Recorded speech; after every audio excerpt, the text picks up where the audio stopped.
देखिए last class में probability की हमने एडिशन थ्योरम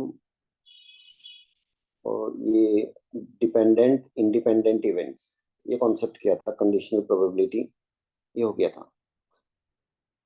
और आज हम डिस्कस करेंगे सबसे पहले मल्टीप्लिकेशन थ्योरम ऑन प्रोबेबिलिटी।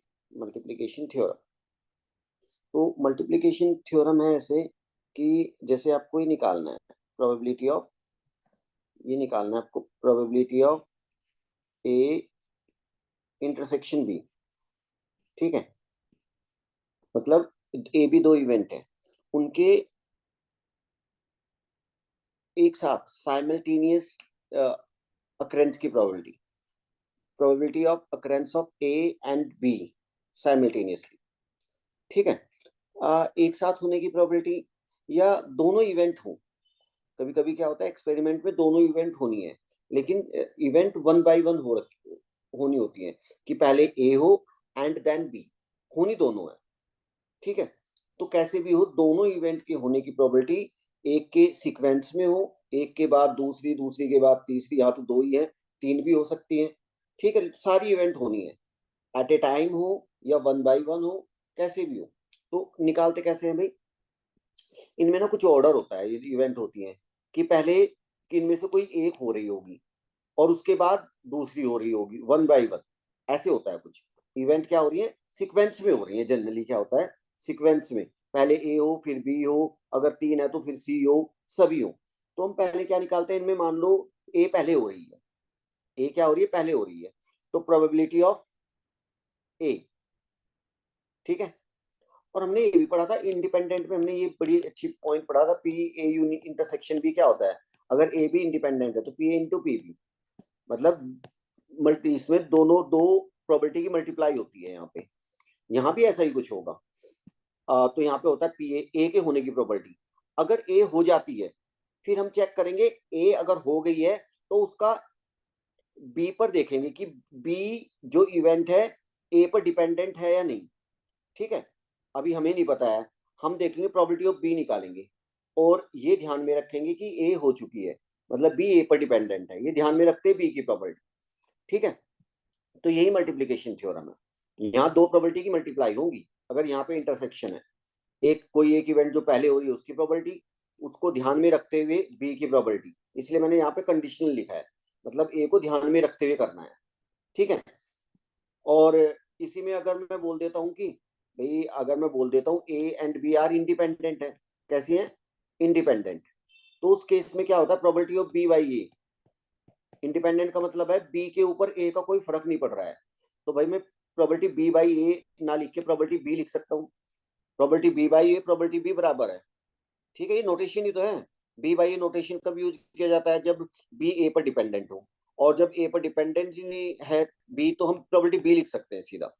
ठीक है, तो यहाँ पर ये अभी ऐसे आएगा, अगर हमें कुछ नहीं पता है, ए बी अगर डिपेंडेंट है तो ऐसे आएगा। ठीक है, P A into P B by A. और अब थ्री इवेंट्स के लिए, जैसे भाई तीन इवेंट है, probability of occurrence of A B and C, तीनों होनी है भाई वन बाय वन सीक्वेंस में, पहले ए हो फिर बी फिर सी, एक ऑर्डर होगा। पहले मान लो ए का नंबर है ए के होने का, तो ए के होने का चांस देखो कितना है, इनटू सेकंड नंबर पे हमारी बी है, तो बी के होने का प्रोबेबिलिटी निकालो, ये ध्यान में रखना है ए हो चुकी है। ठीक है, कंडीशन। फिर तीसरा नंबर है सी का, सी की प्रोबेबिलिटी, अब ये ध्यान में रखना है कि सी इवेंट की प्रोबेबिलिटी निकालनी है उस सी के ये होने की, ए और बी दोनों हो चुकी है, ए एंड बी दोनों हो गई है। ये भाई हमारी मल्टीप्लीकेशन थ्योरम है। ठीक है, इस टाइप की चीजें जब पूछेगा तो हम ऐसे मल्टीप्लाई करेंगे प्रॉपर्टीज का, और ध्यान में रखेंगे वो इस सीक्वेंस में जो इवेंट्स हो रही हैं, पिछले वाली इवेंट अगले वाली पे क्या इफेक्ट डाल रही है, तीन हो चार हो ऐसे ही करते जाएंगे। तो ये थ्योरम हम यूज करेंगे आगे, चलिए अब करते हैं इसमें। जैसे ये पॉइंट भी पढ़ लेते हैं, डिपेंडेंट इंडिपेंडेंट से रिलेटेड है। अगर कोई दो इवेंट किसी रैंडम एक्सपेरिमेंट से एसोसिएटेड है, A and B are independent है, इंडिपेंडेंट मतलब ए के होने ना होने से बी की प्रोबेबिलिटी पे कोई फर्क नहीं पड़ता है। ठीक है, तो देन शो दैट, मतलब ये रिजल्ट है, मैं रिजल्ट डायरेक्ट लिखूंगा। अगर ए भी इंडिपेंडेंट है तो भाई ए का बार, ए का complement, A bar A complement और बी ये भी इंडिपेंडेंट होगी, और ए किसी के ऊपर बार लगा लो, वो इवेंट इंडिपेंडेंट होगी। अगर ए भी इंडिपेंडेंट है तब की बात कर रहा हूँ। अगर ए भी इंडिपेंडेंट है, दोनों के ऊपर बार लगा दो, ये भी इंडिपेंडेंट होंगे, कोई प्रॉब्लम नहीं है। और ए भी अगर इंडिपेंडेंट है भाई, तो property of A by B को मैं सीधा सीधा पी ए लिख सकता हूँ, ठीक है, क्योंकि बी का तो फर्क ही नहीं पड़ रहा है। तो पी ए बाई बी लिखो, पी ए लिखो, एक ही बात है। जब इंडिपेंडेंट है तब की बात करो। और property of B by A को आप प्रॉपर्टी ऑफ बी लिख सकते हो। In this case multiplication theorem ऐसी दिखेगी, ठीक है भाई, P A intersection B equal to P A into P B directly.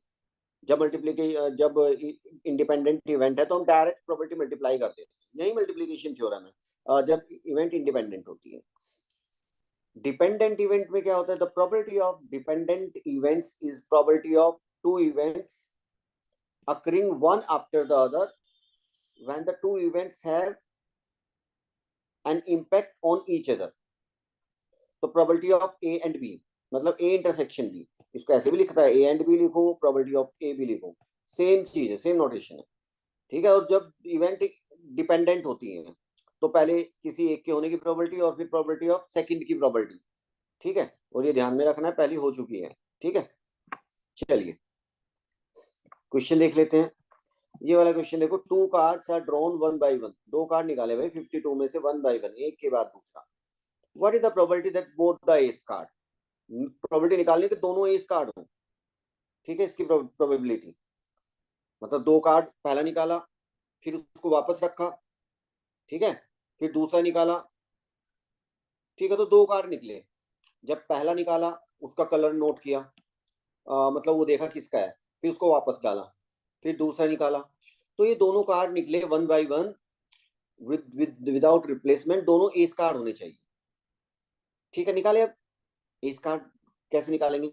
तो मैं इवेंट मान लेता हूँ A, first card is ace card, पहला कार्ड निकाला ना, दो इवेंट बना लो भाई, ए और बी, या A1 या A2, ठीक है। मैंने पहली इवेंट बनाई तो फर्स्ट कार्ड है हमारा, वो एस कार्ड है, A1 first drawn card is ace card.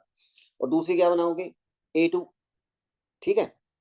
दो कार्ड निकले ना, दो इवेंट बना लो, तो दूसरी बनाई हमने A2, second drawn card is ace card, और दोनों के बीच में क्या है? विदाउट रिप्लेसमेंट, ठीक है। तो अब इसके बाद हमें निकालना है probability that both the S card, मतलब हमें जो प्रोबेबिलिटी क्या निकालनी है? A1 इंटरसेक्शन A2, क्लियर है ना, ये चाहिए हमें। और पहले A1 होगी, फिर उसके बाद A2, दोनों होनी है, ठीक है, तभी हमारा जो टारगेट है पूरा होगा, दो इस कार्ड आएंगे। चलिए, तो ये हमने लिखा probability of A1 intersection A2, ये ऐसे ही तो लिखा जाता है अभी मल्टीप्लिकेशन थ्योरम, A1 के होने का प्रोबेबिलिटी और फिर A2 के होने की प्रोबेबिलिटी, और A1 हो चुकी है। बस यहाँ पे PA1 की वैल्यू डालनी है। A1 के होने की प्रोबेबिलिटी क्या डालोगे बताओ आप? PA1 क्या लिखोगे, क्या लिखे? A1 क्या है? एक कार्ड निकाला, वो इस कार्ड, एक कार्ड निकालोगे 52 में से कोई सा भी आ सकता है, टोटल 52, टोटल कुछ भी आ सकता है। ए के फेवर में एस कितने होते हैं भाई? इक्के, चार, 4/52, 1/13। और प्रोबेबिलिटी ऑफ A2 क्या आएगी? अब एक कार्ड निकाला, उसको वापस नहीं डाला है, वापस डाला नहीं, ठीक है। अब दूसरा कार्ड निकालना है भाई, तो एक कार्ड कम हो गया, अब टोटल 51 कार्ड है। अब वो, अब ऊपर फेवरेबल A2 के फेवर में जो कार्ड आएगा, मतलब सेकंड रो में जो एक कार्ड निकलेगा वो एस, एस कितने बचे हैं? एस कितने बचे भाई यहाँ पे? इसमें जो निकाला था वो कैसा था? एसी था, तो एक एसी कम हुआ है वैसे। टोटल 51 में 3 एस है, 3/51, ठीक है भाई। वैल्यू डालिए, P A2/A1 है, P A2/A1 यहाँ पे रख दो वैल्यू बस। ये आ गई हमारी,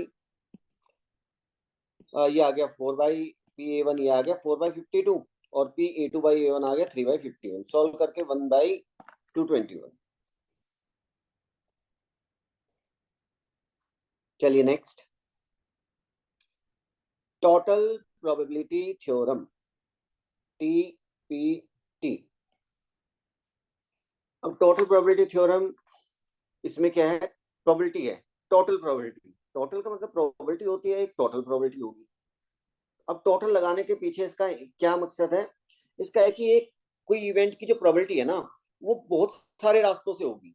ठीक है, कोई इवेंट को होने के कई रास्ते हैं। इवेंट ए है, वो इस रास्ते से भी हो सकती है, इस रास्ते से भी हो सकती है, इस रास्ते से भी हो सकती है, इस रास्ते से भी हो सकती है। तो ए के होने का टोटल चांस क्या है? ठीक है, तो भाई ये रूट वन है, इस रास्ते से ए के होने का चांस निकालो, दूसरे रास्ते से ए के होने का चांस, जितने भी रास्ते हैं जिनसे वो पॉसिबल है, हो सकती है, सभी रास्तों से ए का चांस निकाल के ऐड कर दो, तो वो ए के होने का चांस आ गया। मतलब है ये प्रोबेबिलिटी। टोटल प्रोबेबिलिटी इसलिए ऐड किया, टोटल प्रोबेबिलिटी, टोटल का मतलब है वो कई रास्तों से दिख रहेगी। क्वेश्चन में दिखेगा कि कोई इवेंट है, वो ऐसे भी हो सकती है, ऐसे भी हो सकती है, ऐसे भी हो सकती है।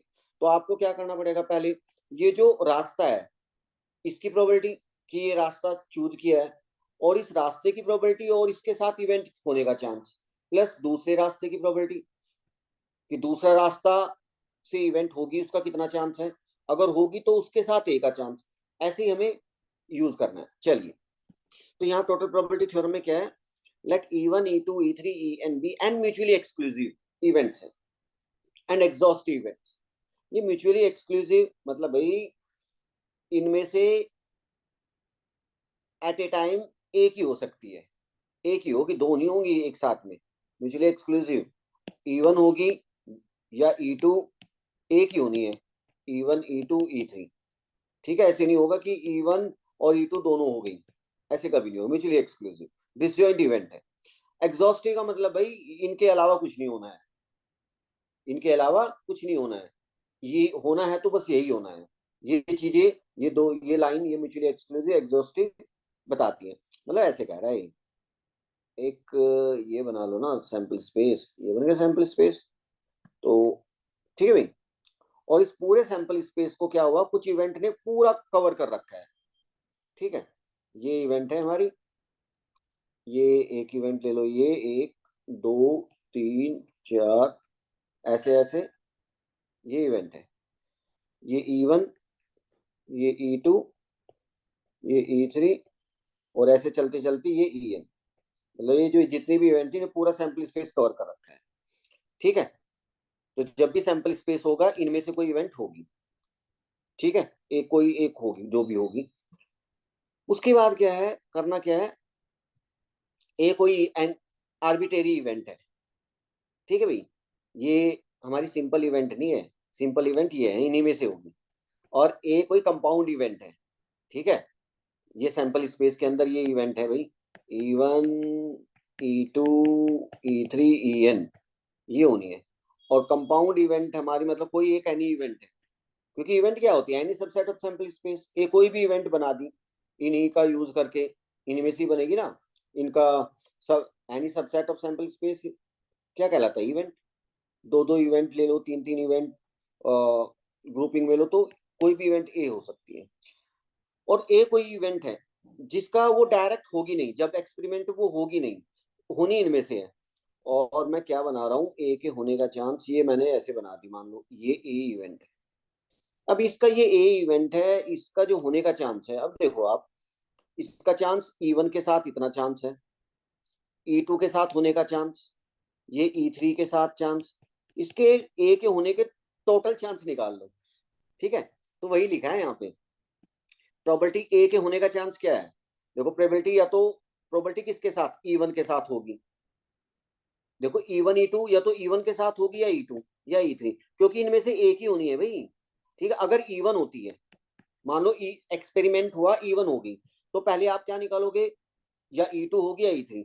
अगर E1 होती है तो पहले E1 के होने का चांस, मतलब जो ए इवेंट है वो E1 के रास्ते से होगी, पहले E1 का चांस कि E1 होगी, पता नहीं ना E2 भी हो सकती है। तो पहले मैं देख रहा हूं कि भाई E1 का चांस, देखो E1 होने का चांस कितना है।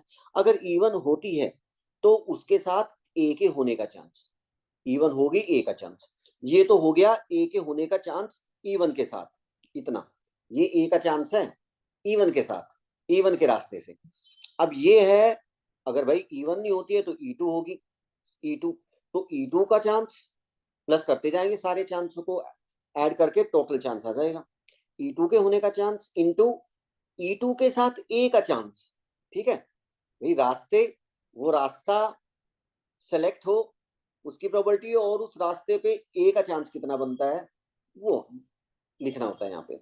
ऐसे ही चलता जाएगा, फिर लास्ट में ई एन के होने का चांस और ई एन के साथ ए के होने का चांस, यही तो है टोटल प्रोबेबिलिटी। टोटल प्रोबेबिलिटी आ जाएगी। ठीक है, चलिए यही हमें क्वेश्चन में देखना है, क्वेश्चन में पता लग जाएगा। जैसे ये वाला क्वेश्चन देखो, a box contains 3 coins, 1 coin is fair, 1 coin is two-headed, and 1 coin is weighted, so that the probability of head appearing is 1/3. A coin is selected and tossed. एक तो भाई फेयर कॉइन है, एक two headed है, और and 1 coin is weighted, एक weighted coin है, और उसकी जो प्रोबेबिलिटी है हेड आने की वो 1/3 दी है। और एक बॉक्स में रखे हैं 3 कॉइन, रखे हैं ये, रखे हैं 3 कॉइन। ठीक है, ऐसे देख लो आप, एक सिंपल फेयर कॉइन हो गया, ये फेयर है, ये टू हेडेड, ये वेटेड कॉइन।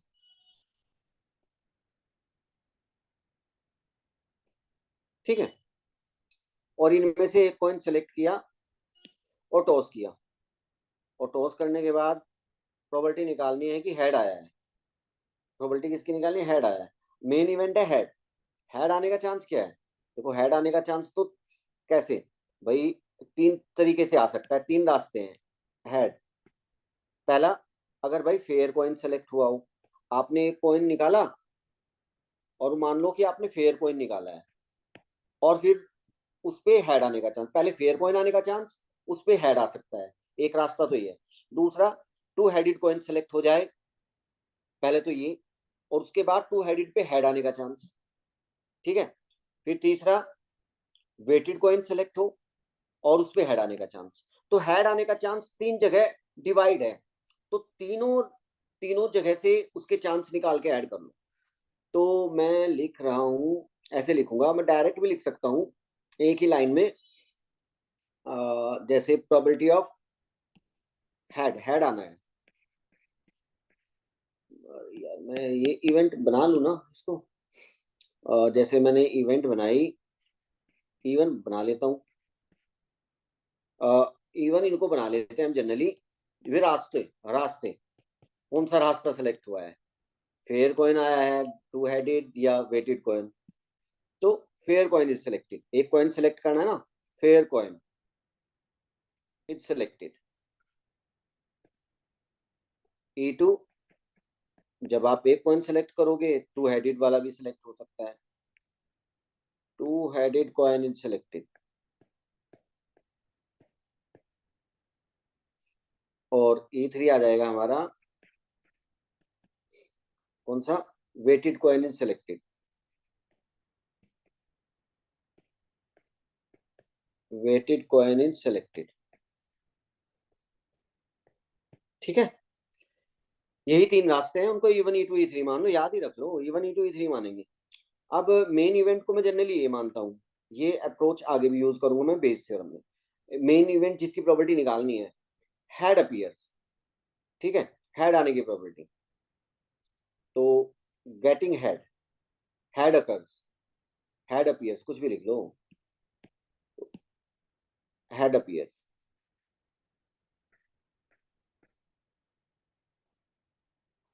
तो अब निकालें, तो प्रोबेबिलिटी ऑफ हेड अपीयर्स, ए की प्रोबेबिलिटी, तो भाई हेड आएगा, मान लो पहले E1 के साथ आ सकता है। देखो डायरेक्ट हेड तो आएगा नहीं है, पहले इससे पहले हेड, डायरेक्ट हेड थोड़ी आ जाएगा, पहले ये काम हो रहा होगा, इनमें से कोई होगा। ठीक है, उसके बाद हेड उन पे होगा। ठीक है ना, हेड है लेकिन डायरेक्ट, डायरेक्ट नहीं आएगा, इनडायरेक्ट आएगा।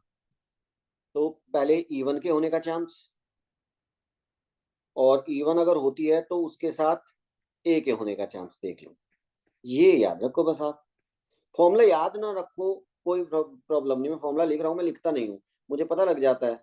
रास्ते दिए हैं उनके, इस रास्ते का चांस, इससे आपकी ए के होने का चांस, सब रास्तों के होने का चांस, इसके साथ ए के होने का चांस निकाल लो, कोरस्पॉन्डिंग मल्टीप्लाई करो और ऐड करो। फिर E2 का होने का चांस और E2 के साथ ए के होने का चांस, फिर E3 का चांस और E3 के साथ ए के होने का चांस। ये है भाई कहानी। E1 का चांस कितना है? फेयर कॉइन सेलेक्ट होने का chance E1 P1, fair coin है भाई तो 1/2। हेड आने का चांस नहीं नहीं, फेयर कॉइन 3 कॉइन है ना, अब हेड का नहीं अभी बात आई भाई।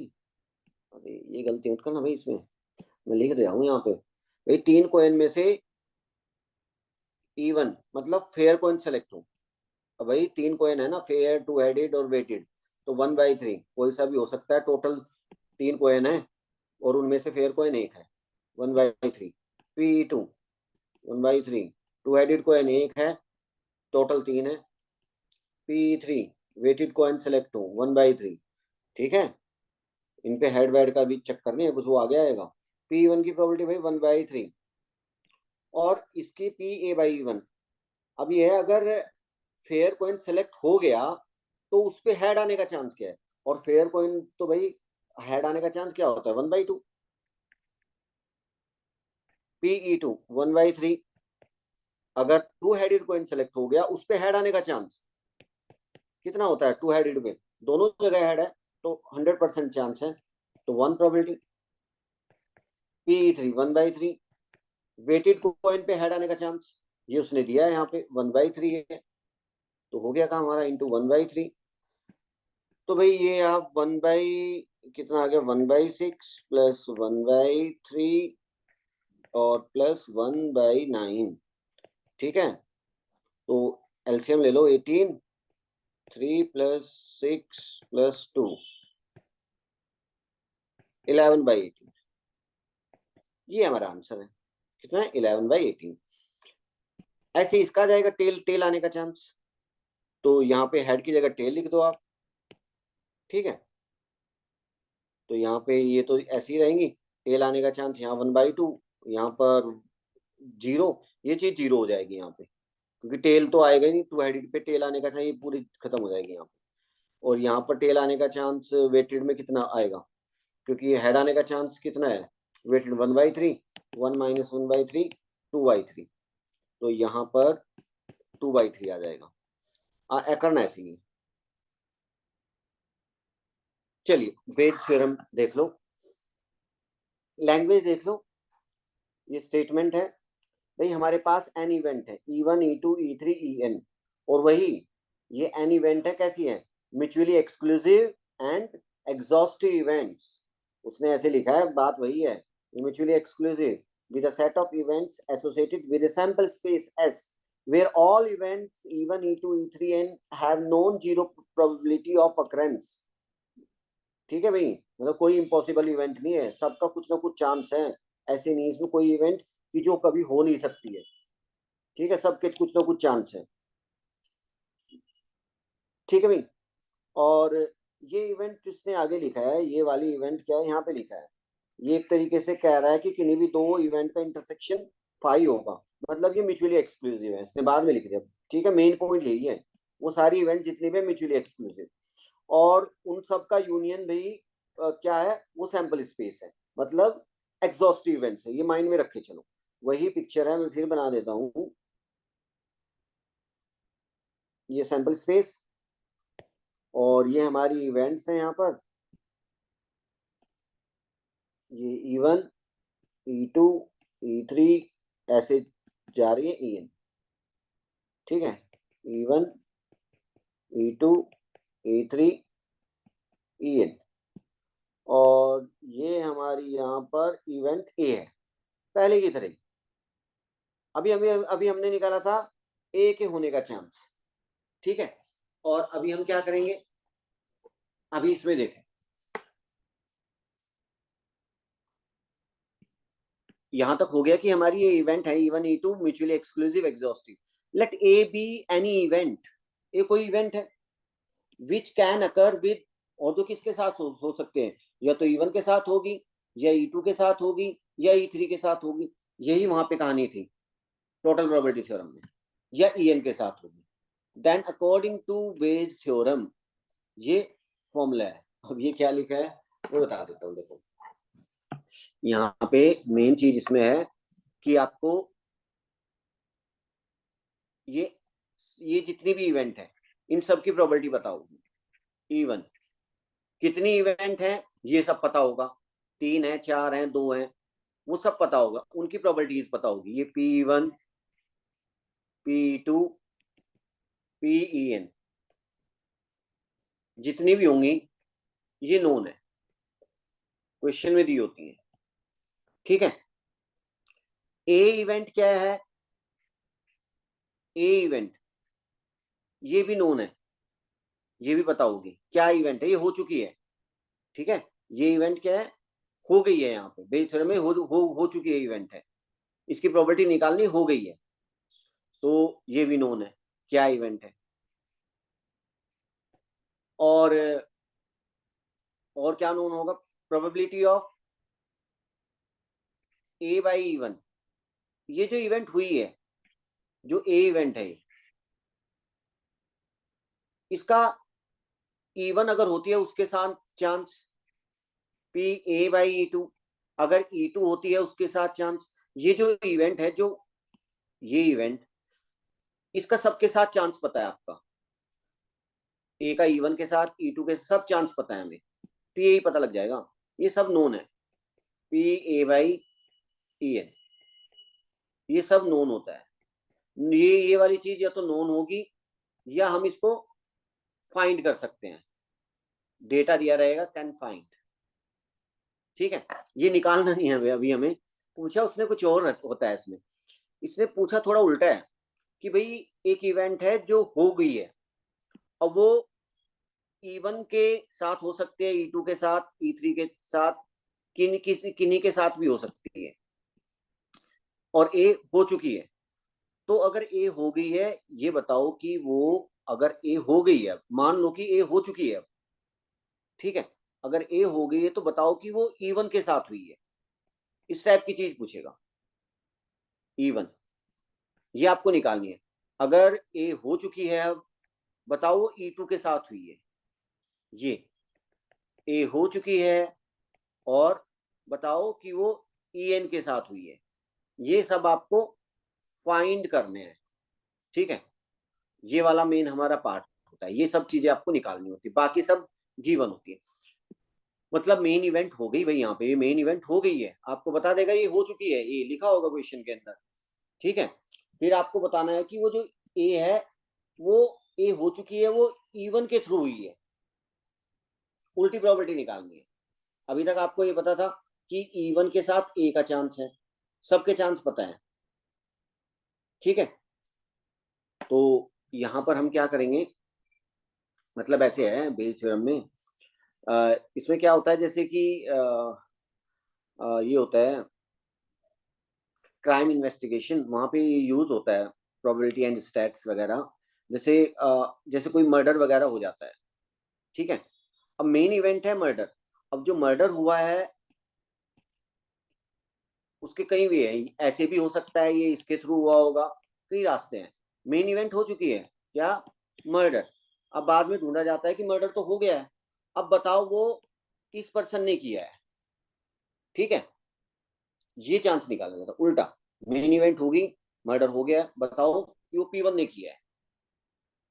अब एक होता है टोटल प्रोबेबिलिटी में कि टोटल प्रोबेबिलिटी, ये कोई मर्डर हुआ है और भाई ये मर्डर इतने लोग इनके थ्रू हो सकता है, ये फैक्ट है, तो सबके साथ इतना इतना चांस है, उसी ये फैक्ट्स है, स्टैट्स है, पूरी स्टैटिक्स है कि कितना चांस है इसका कि इस मर्डर क्यों करेगा, इसका इससे क्या लेना देना होगा, वो सब फैक्ट को देखते हुए एक नंबर डिसाइड किया जाता है।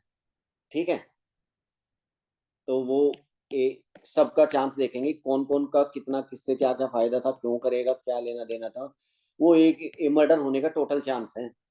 ठीक है, बात है बात की, मर्डर हो चुका है, बताओ इसने किया है, तो यहाँ पे उल्टी है, थोड़ा सा रिवर्स में काम करना है। तो फॉर्मूला क्या है, फॉर्मूला लिख रहा हूं मैं इसका, फॉर्मूला आपको याद रखना है, ये होता है फॉर्मूला इसका।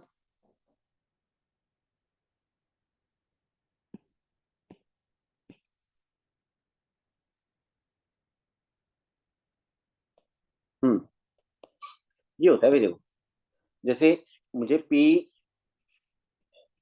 ई आई अपॉन ए निकालना है स्टेप की, आई की जगह 1 2 3 कुछ भी हो सकता है, तो ये है तो कंडीशनल प्रोबेबिलिटी। बेस थ्योरम है, वो कंडीशनल प्रोबेबिलिटी का ही एक्सटेंशन है।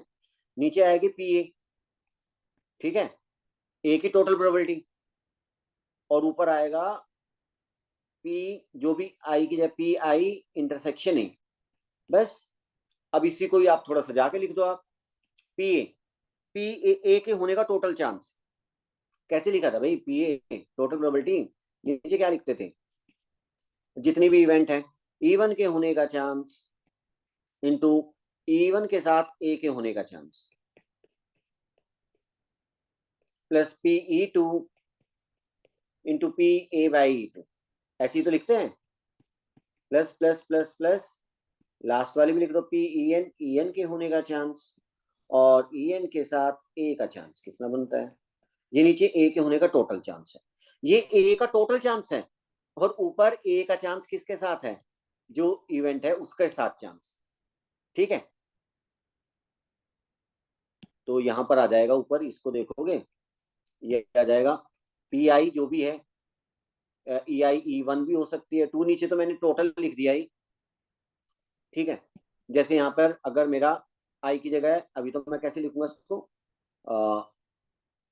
पी ई आई जो भी आई ई आई है, E1 2 3 जो भी है उसका चांस, और उसके साथ वो अगर होती है उसके साथ ए का चांस। बस, ये फॉर्मूला है हमारा, है कंडीशनल प्रोबेबिलिटी। ऐसे आएगा, जैसे आप डायरेक्ट क्या याद रखोगे, मैं लिखता हूं ना, ऐसे भी लिख सकते हो, पी ई आई बाई ए, नीचे तो टोटल प्रोबेबिलिटी लिखो, ऊपर तो लिख दो P E I into P A by E I, और यहाँ पर आई की वैल्यू 1 भी हो सकती है, 2 3 कुछ भी हो सकती है, और नीचे आएगा टोटल प्रोबेबिलिटी। इसको मैं टोटल प्रोबेबिलिटी को ऐसे भी लिख सकता हूँ, कहाँ गया मैं टोटल प्रोबेबिलिटी, कहाँ गई, ये रही। इसको भाई ऐसे भी लिख सकते हो, थोड़ा सा लिखना चाहो तो, समीशन पी ई आई, या पी आई लिखो, या मैं कुछ भी लिख रहा मानो के लिख दिया, ई के into probability A by E के, और के की वैल्यू 1 से लेके n तक, यही मैं वहां पे लिख दूंगा। ठीक है ना, के की वैल्यू 1 2 3 डालते जाओ, पूरी सीरीज ओपन हो जाएगी। तो यही मैं यहाँ पे लिख रहा हूँ, समीशन के equal to 1 to n P E के into P A by E के। ठीक है, ऐसे इस फॉर्मूले से हम निकालेंगे। ये फॉर्मूला याद रखना है, पैटर्न ध्यान रखना है बस। चलिए क्वेश्चन में अप्लाई करते हैं। मतलब इसमें ऐसे कोई इवेंट है, ये इवेंट है, ये कई रास्तों से हो सकती है। ठीक है, अब ये हो गई है, ये इवेंट हो गई है, तो बताओ कि ये इस रास्ते की प्रोबेबिलिटी, रास्तों की जो उसका पाथ है उसके थ्रू हुई है। ठीक है, ए हो गई है, इसके थ्रू हुई है। जैसे क्वेश्चन करते हैं, तो ये लिखा है, in a bolt factory machines A, B and C manufacture respectively 20%, 30% and 50% of total bolts। ठीक है, 3 मशीनें हैं, और मतलब जो टोटल बोल्ट्स का 20% बना रही है, और टोटल बोल्ट जितने भी बन रहे हैं उनका 30% बी बनाती है, 50% सी बनाती है, ये ज्यादा बना रही है। चलिए ठीक है, of their outputs 3 4 and 2% are respectively defective. ठीक है, जो भाई ये बनाती है ना, ये 20% बनाती है, उसमें से 3% डिफेक्टिव है, बी के 4% डिफेक्टिव बनाती है, सी 2% डिफेक्टिव बनाती है। ठीक है, पहले एक बार लैंग्वेज पढ़ लो।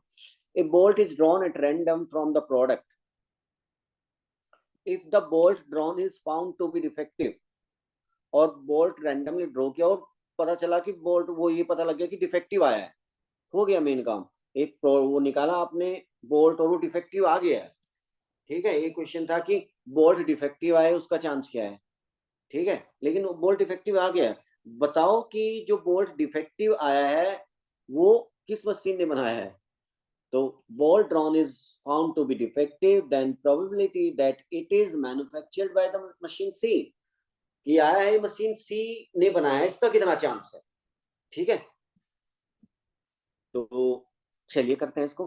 पहले जब भी बेस थ्योरम में दिख जाता है कोई इवेंट हो चुकी होती है, दिख रहे हैं ना, हो गई होती है, लिखा होता है ये इवेंट हो चुकी है, तो ये हो गई है, एक तो ध्यान में रखना है। जो हो गई है उसको हम ए मानते हैं। ठीक है, दूसरा जो लास्ट वाली लाइन होती है, लास्ट वाली लाइन को ध्यान से देख लो, लास्ट वाली लाइन है probability that it is manufactured by machine C. तो वो सी ने भी बनाई हो सकती है, सी ने मशीन सी ने बनाई हो। इसके हिसाब से सोचो कि E1 E2 E3 कितनी बनेगी, या सी ने बनाई होगी, हो भी सकता है सी ने बनाई हो, या फिर ए ने बनाई हो, या फिर बी ने बनाई हो। इसके हिसाब से आपको लास्ट जिस इवेंट की प्रोबेबिलिटी निकालनी है, इसके हिसाब से E1 E2 E3 बनानी है। तो E1 बनेगी, E2 बनेगी, 3 इवेंट बना लेता हूं मैं।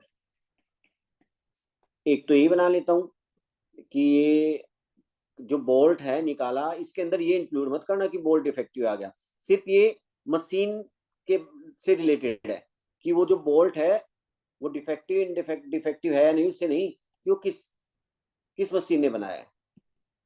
तो bolt is manufactured by machine C, या ऐसे भी लिख सकते हो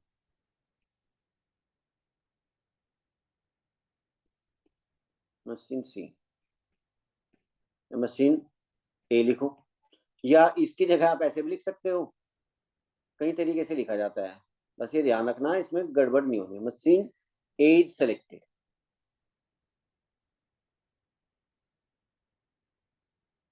ठीक है, ऐसे भी लिख सकते हैं। चलो इसको हटाओ अभी। दूसरा, E2 bolt is manufactured by machine B, वो बी ने बनाया होगा। और E3 bolt is manufactured by machine C. और जो इवेंट हो चुकी है उसको ए मानो। ठीक है, उसको क्या मानो, ए मानो, ऐसे ही मानता हूँ मैं इसे, ऐसे ही मानो, ऐसे मैं तो ऐसे ही मानता हूँ उसको, ये ठीक तरीका है।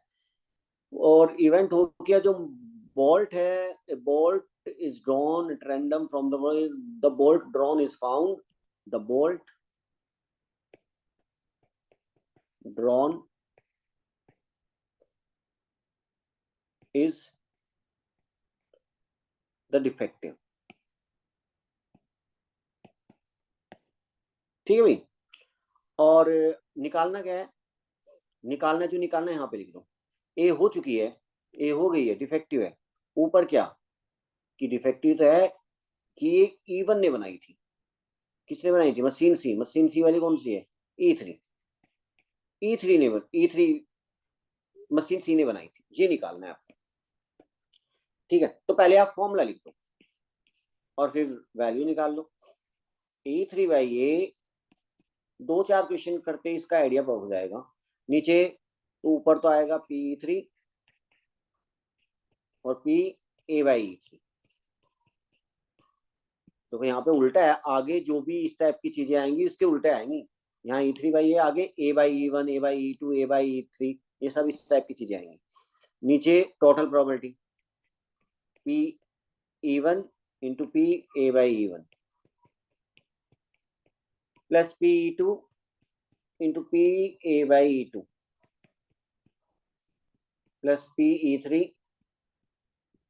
Into PA/E3। ठीक है भाई, चलिए वैल्यूज डालनी है। वैल्यूज निकाल लेते हैं, फॉर्मूला पता है क्या लगना है, वैल्यूज निकाल लो। P1, PE2,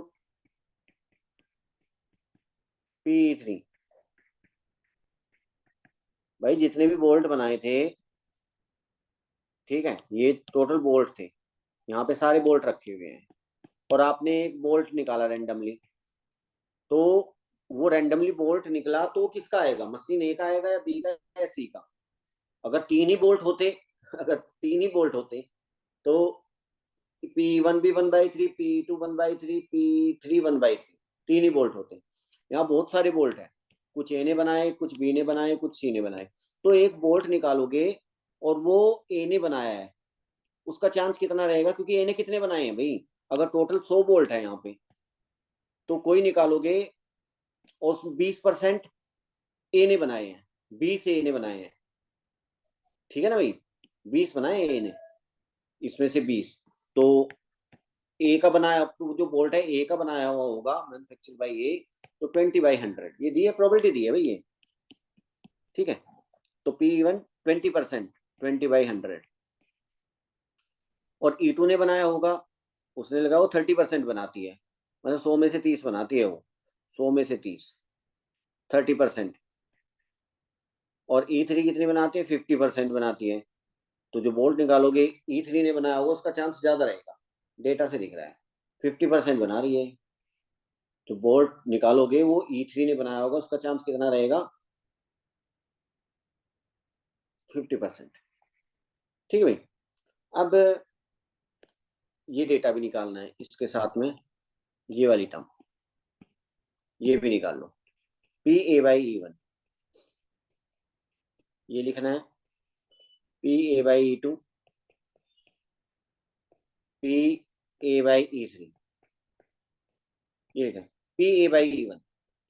E1 का मतलब अगर वो बोल्ट ए ने बनाया है तो उसके डिफेक्टिव होने का चांस, अगर वो ए ने बनाया है तो डिफेक्टिव होने का चांस। तो ये लिखा है, अगर ए कितने परसेंट डिफेक्टिव बनाती है? 3%, ठीक है। तो ये डिफेक्टिव होने का चांस इसमें, of their output 3, 4 and 2% are respectively defective bolt.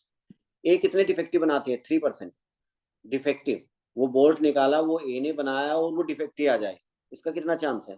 2%, 2/100। ये वाली जो बोल्ट निकाला वो बी ने बनाया है और वो डिफेक्टिव आ जाए, और बी की क्या कहानी है भाई, वो डिफेक्टिव कितने बना रही है? 4%, 4/100। और नेक्स्ट हमारा आ जाएगा 2/100। अरे ये 3 था, ये वाला 3, ये आ जाएगा 2/100। बस अब डेटा रखो, सॉल्व करो, आंसर ऊपर यहाँ पे वैल्यू डाल दो सारी, और सॉल्व करोगे, क्या आ जाएगा हमारा? आंसर आ जाएगा इसका, ठीक है। निकालें एक आंसर, PE3/A, ये ऊपर तो आ जाएगा हमारा, नीचे तो आएगा, वैल्यू डालोगे ना, 20/100 into 3/100 plus PE2 30/100 into 4/100 plus PE3 into PA/E3 50/100 into 2/100, और ऊपर आ जाएगा E3 वाली इवेंट, ये वाली 50/100 इंटू 2/100। और कुल मिला के जो प्रोबेबिलिटी आएगी हमारी, ऊपर नीचे से कितना आ जाएगा? 60 प्लस 120 प्लस 100, और ऊपर से ऊपर 100, डिनोमिनेटर कैंसिल, ठीक है। तो 100 और नीचे कितना आ जाएगा? 280, 10/28, ठीक है, 5/14, ये हमारा इसका आंसर। चलिए next,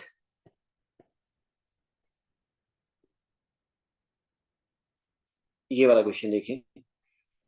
bag first contain 3 red and 4 black. दो बैग है, बैग बना लो जल्दी से, ये रहे 3 रेड।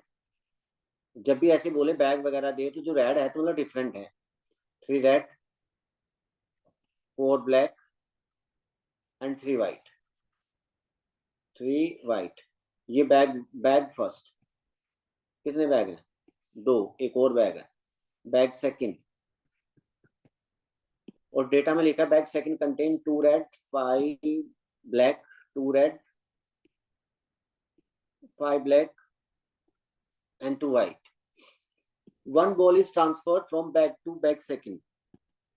बैग फर्स्ट से एक बॉल बैग सेकंड में डाल दी, चलो एक बॉल डाल देंगे।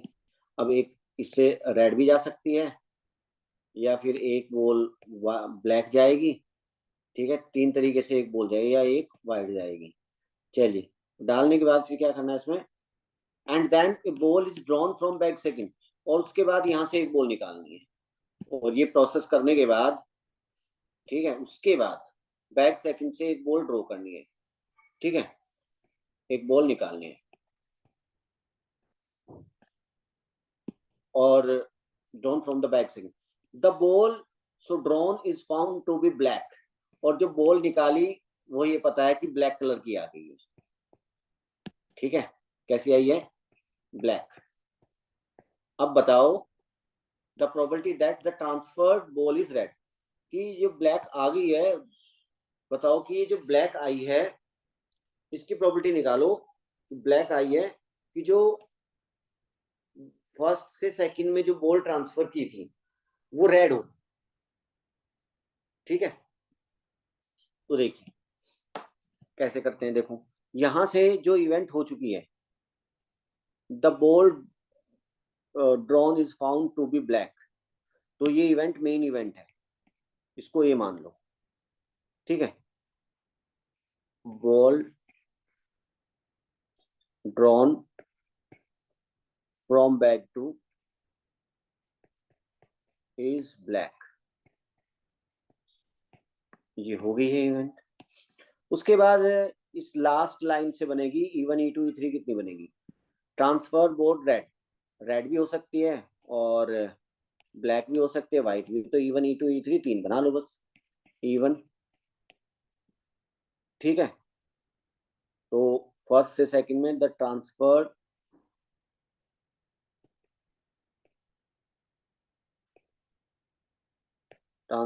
बॉल इज रेड भी हो सकती है, E2 the transferred ball is white, और E3 the transferred ball is black. अब निकालना क्या है, जो निकालना, प्रोबेबिलिटी ए हो गई है कि बॉल ब्लैक है, तो प्रोबेबिलिटी निकालनी है कि जो फर्स्ट से सेकंड में बॉल ट्रांसफर की वो रेड हो, E1, ये निकालना है अभी हमें। फॉर्मूला लिख लो यहाँ पर, PE1/A, तो ये आ गया यहाँ पे नीचे, ऊपर आएगा PE1 इंटू PA/E1, नीचे आएगा PA/E1 plus PE2 PA/E2 plus PE3 into PA/E3, ठीक है। अब मैं सब ये चीजें निकाल लेता हूँ, PE1 जो इस फॉर्मूले में यूज होंगी ना प्रोबेबिलिटी, ये सब दी हुई होंगी कहीं ना कहीं, इनको निकाल लो, या डेटा दिया होगा जो इनको निकालने के लिए सफिशिएंट है। PE1 कि भाई यहाँ से जो हम फर्स्ट से सेकंड में एक बॉल ट्रांसफर की वो रेड हो, ठीक है, ठीक है, इससे इधर ट्रांसफर एक रेड बॉल ट्रांसफर हो, कहने का मतलब है फर्स्ट से एक रेड बॉल निकालने की प्रोबेबिलिटी, फर्स्ट से एक रेड बॉल आने की प्रोबेबिलिटी, रेड बॉल कितनी है, टोटल बॉल कितनी है, 3 + 4 + 3 10, रेड कितनी है, कितनी है भाई, 3, 3/10, तो फर्स्ट से एक रेड बॉल आने की प्रोबेबिलिटी निकाल लो। वही प्रोबेबिलिटी क्या है कि फर्स्ट से हमने सेकंड में जो आई वो सेकंड में डाल दी, सेकंड बैग में 3/10। E2 वाइट, फर्स्ट से सेकंड में एक व्हाइट बॉल ट्रांसफर करने की प्रोबेबिलिटी, मतलब फर्स्ट से व्हाइट बॉल निकालने की प्रोबेबिलिटी, तो 10 3/10, तो 3/10। E3 ब्लैक बॉल, फर्स्ट से सेकंड में ब्लैक बॉल ट्रांसफर करने की प्रोबेबिलिटी, मतलब फर्स्ट से ब्लैक बॉल निकालने की प्रोबेबिलिटी, टोटल 10 है, ब्लैक है 4, 4/10। बस ये चीजें फॉर्मूले में रखनी है, और क्या बचा, ये क्या निकालेंगे, PA/E1, A by E1, P A by E2, P A by E3। ठीक है, इसका क्या मतलब है? P A बाई E1 मतलब अगर E1 हो गई है उसके बाद A के होने का चांस कितना है? E1 का मतलब है अगर आपने एक रेड बॉल ट्रांसफर की है, एक रेड बॉल डाल दी इधर, तो डाल दो एक रेड बॉल, तो 1 रेड, तो यहाँ पे 3 रेड हो जाएंगी। तो अगर आपने एक रेड बॉल डाल दी तो फिर बैक सेकंड से ए होने का मतलब एक बॉल निकाले और वो ब्लैक आए, उसका चांस कितना है? तो भाई टोटल कितनी होगी बैक सेकंड में एक रेड डालने के बाद? तो 3 + 5 8 + 2 10, और उससे फिर ब्लैक आने, ब्लैक कितनी है? ब्लैक तो 5 है, तो 5/10, 5/10। ये कंडीशनल प्रोबेबिलिटी है, ये नहीं कह रही कि बैग पी की सेकंड से ब्लैक आनी है। एक बॉल डाली गई, ये कंडीशन है, इस पर डिपेंडेंट है, तभी बॉल निकलेगी। पहले ये देखना है निकालने से पहले कि इसका दूसरे से क्या डिपेंडेंसी है, आपने क्या किया है इसके साथ। ठीक है, ये डिपेंडेंट है पीछे, इसके साथ प्रोसेस देखना होगा क्या जुड़ा हुआ है, डायरेक्ट नहीं निकाल सकते हम। ठीक है, कि इनमें से एक ब्लैक बॉल निकालनी, तो या तो इसमें एक पहले एक डालनी पड़ेगी उसके बाद निकालनी पड़ेगी, ये डिपेंडेंसी है। तो 5/10 E2 P A/E2 ये निकालो। E2 अगर एक व्हाइट बॉल इसमें डालते हैं भाई, एक व्हाइट बॉल इसमें डाला और व्हाइट बॉल होगी 3, अब फिर इससे ब्लैक बॉल आने का चांस, तो टोटल तो 10 है, तो फिर 5/10, फिर 5/10, फिर PA/E3। अगर एक ब्लैक बॉल ट्रांसफर करते हैं, ब्लैक बॉल हो गई 6, टोटल हो गई 10। अब इससे ब्लैक बॉल आने का चांस, ए के होने का चांस, अब ब्लैक बॉल बड़ी है तो 6/10। ठीक है भाई, तो 6/10 ये डेटा में रखेंगे, फॉर्मूले में रखेंगे इसमें, ये बड़ा सा फॉर्मूला है और हमारा आंसर आ जाएगा इससे। ठीक है, नेक्स्ट क्वेश्चन देखते हैं। ये है बैग ए कंटेन्स 2 वाइट 1 ब्लैक 3 रेड, ये भी ऐसी है कुछ, एक बार देख लो। एक बैग है, बैग बना देते हैं, ये रहा बैग ए। बैग फर्स्ट कितनी है? 2 वाइट 1 ब्लैक 3 रेड, और एक और बैग है, 2 ही बैग है।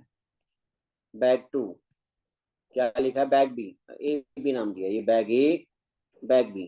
चलिए ठीक है, bag B contains 3 black 2 red and white, 3 black 2 red और एन वाइट। ठीक है भाई, 1 bag is chosen at random, इनमें से कोई एक बैग सेलेक्ट किया गया, या तो ए सिलेक्ट होगा या बी, कोई भी एक आ गया, मान लो ये आ गया, क्या कोई भी आ सकता है।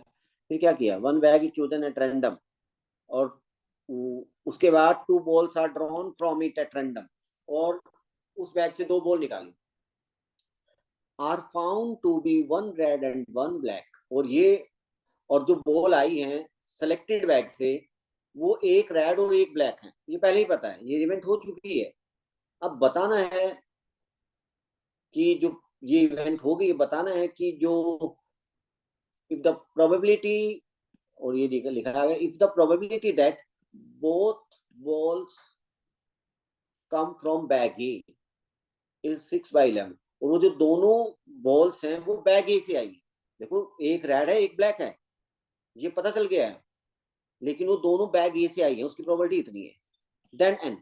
तो भाई ये एक तरीके की कंडीशनल प्रोबेबिलिटी का एक्सटेंशन है, मतलब बेस थ्योरम। ठीक है, कंडीशनल प्रोबेबिलिटी में तो ऐसे ही होता है, एक इवेंट हो गई होती है और दूसरी इवेंट की प्रोबेबिलिटी पूछी होती है, ऐसा ही है वहां भी।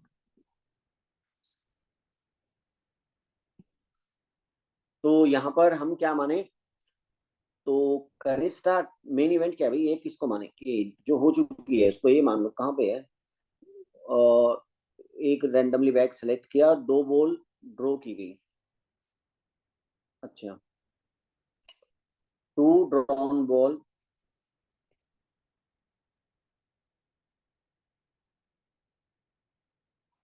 2 drawn balls are 1 red and 1 black. ठीक है, और अब मेन इवेंट है, 2 बैग हैं, या तो बैग ए से आएगी या बैग बी से आएगी, तो bag A is selected, E2 bag B is selected. ठीक है, और प्रोबेबिलिटी ऑफ ए हो चुकी है और बैग ए सेलेक्ट हुआ है, मतलब E1। ये वही उसने दिया 6/11 और आपको एन एन की वैल्यू निकालनी है। तो यहाँ पे लगाओ फॉर्मूला बेस थ्योरम P(E1/A)। नीचे तो ऊपर आएगा P(E1) इंटू P(A/E1), नीचे P(E1) into P(A/E1) plus P(E2) P(A/E2) equal to 6/11। ठीक है, वैल्यूज डालो। अब वैल्यूज निकाल लेता हूँ, पहले मैं वैल्यू डाल देता हूँ, फिर एन निकल जाएगा, इसके अंदर एन होगा। अच्छा, P(E1) कितना है? P(E1) बैग ए सेलेक्ट हो, भाई बैग 2 है ना, या तो ए सेलेक्ट हो गया B 1/2। P(E2) bag B select हो 1/2। ठीक है, उसके बाद P(A/E1), मतलब अगर E1 इवेंट हो जाती है उसके साथ ए का चांस, मतलब अगर बैग ए सेलेक्ट हो जाता है तो ए का चांस, ए मतलब जो 2 बॉल निकाली है, एक रेड हो एक ब्लैक, ब्लैक। ठीक है, तो बैग ए से एक रेड और एक ब्लैक बॉल आने का चांस, एक रेड आनी है एक ब्लैक, तो 2 बॉल निकली ना भाई, 2 बॉल निकली हैं बैग ए से। तो भाई बैग ए ये रहा, टोटल बॉल कितनी है?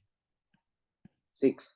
6 में से 2 कोई भी आ सकती है नीचे, 6C2, और ऊपर तो मतलब फेवरेबल दो, एक रेड एक ब्लैक।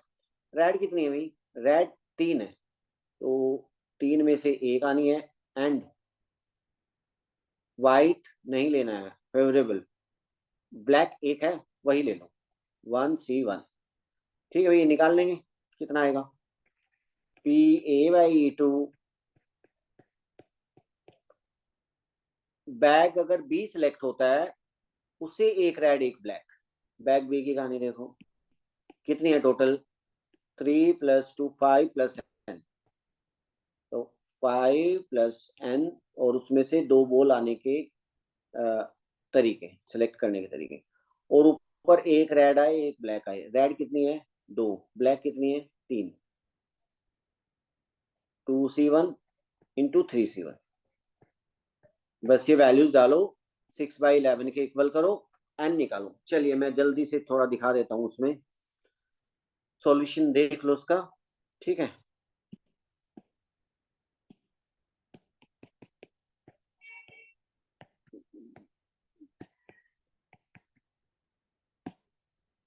देखो यहाँ पे ये 2 इवेंट बन गई थी ना हमारी, बैग फर्स्ट सेलेक्टेड, ए बैग सेकंड सेलेक्टेड, P(E1) 1/2, और ए मेन इवेंट थी, एक रेड एक ब्लैक बॉल, P(A/E1), ये कितना आया था? यही था ना हमारा P(A/E1), ये रहा यहाँ पर, ये सॉल्व करके 1/5। P(A/E1), P(A/E2), 3C1 2C1 n + 5C2, ये रहा यहाँ पर, और ये सॉल्व करके हमारा आ जाता है, इतना आ जाएगा। फिर फॉर्मूले में वैल्यू डालेंगे इसमें, और ये वाली वैल्यू 6/11, और यहाँ पे सबकी वैल्यू डाल के सॉल्व किया, और एन एन की वैल्यू निकालनी है बस यहाँ से, और एन की वैल्यू हम निकाल लेंगे। ठीक है, ये आप ट्राई कर सकते हैं। सिंपल क्वाड्रेटिक इक्वेशन बनेगी, और उससे एक नेगेटिव वैल्यू आएगी एक पॉजिटिव, तो वो आप देख लोगे इसमें से n = 4, ये हमारी n की वैल्यू आ गई है। तो इस क्लास में यहीं तक रखते हैं।